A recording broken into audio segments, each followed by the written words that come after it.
அனைத்திந்திய அண்ணா திராவிட முன்னேற்றக் கழகம் மீண்டும் ஒன்றிணைய வேண்டும். பன்னீர்செல்வம் அவர்களாலும் சசிகலா அவர்களாலும் இது சாத்தியமாகும் என்று முன்னாள் அமைச்சர் செங்கோட்டையன் அவர்கள் அதிரடியான முடிவை அதிமுகவின் தலைமையிடம் தெரிவித்திருக்கிறார். 2026 நமக்கு மிக மிக முக்கியமான ஒரு தேர்தல். அதற்கு முன்பாக அதிமுகவில் இருக்கக்கூடிய பிரச்சனைகளை சரிகட்டிவிட வேண்டும். இன்னும் 2 ஆண்டுகள் இருக்கிறது என்பது ஆயத்தம் இல்லாமல் கடைசி நேரத்தில் தோல்வி அடைவதால் எந்த ஒரு பயனும் இல்லை.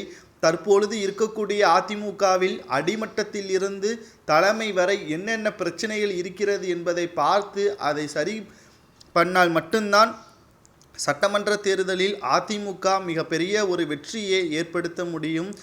கடந்த ஆர்கே நகர் தொகுதி இடைத்தேர்தலில் இருந்து சட்டமன்ற தேர்தல் 2021 நடந்தாலும் சரி, 2024 மக்களவை தேர்தலிலும் சரி, ஒட்டுமொத்தமாக அதிமுகவிற்கு தொடர்ச்சியான தோல்வி. இதற்கு காரணம் என்று பார்க்கும் பொழுது அதிமுகவின் தலைமையா என்றால் இல்லை, அதிமுகவின் தொண்டர்களா என்று பார்த்தால் நிச்சயமாக இல்லை. இவர்களில் இருவர் மீதும் தவறு இருக்கிறது. ஒன்று, தொண்டர்கள் கருத்து வேறுபாடு காரணமாக 2 தொண்டர்களும் போட்டியிட்டு நாங்கள் வேலை செய்ய மாட்டோம், இவர்களுக்கு நாங்கள் வேலை செய்ய மாட்டோம் என்று பிரிந்து இருந்ததுதான். அதேபோல்தான் தலைமையும் அதிமுகவின் அடிமட்ட தொண்டர்கள் யாருக்கு வேலை செய்கிறார்கள், என்ன மனநிலையில் இருக்கிறார்கள் என்பதை புரிந்து கொள்ளாமல் அதிமுகவின் தலைமை செயல்பட்டதன் காரணமாகத்தான் இத்தனை தோல்விகள் என்பதை மனதார அனைவரும் ஏற்றுக்கொள்ள வேண்டும் என்பதை தெள்ளத் தெளிவாக 48 கால அரசியல் அனுபவத்தில்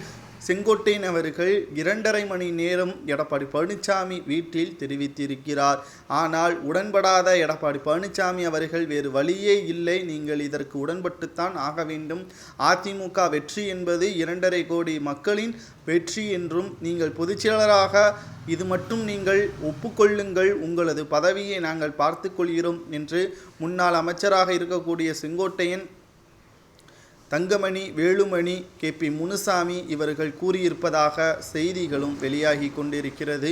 OPS அவர்கள் மீண்டும் அதிமுகவில் வருவது அதிர்ஷ்டம் என்று கூறப்படுவதை பற்றி உங்களது கருத்துக்களை கமெண்டில் கூறுங்கள்.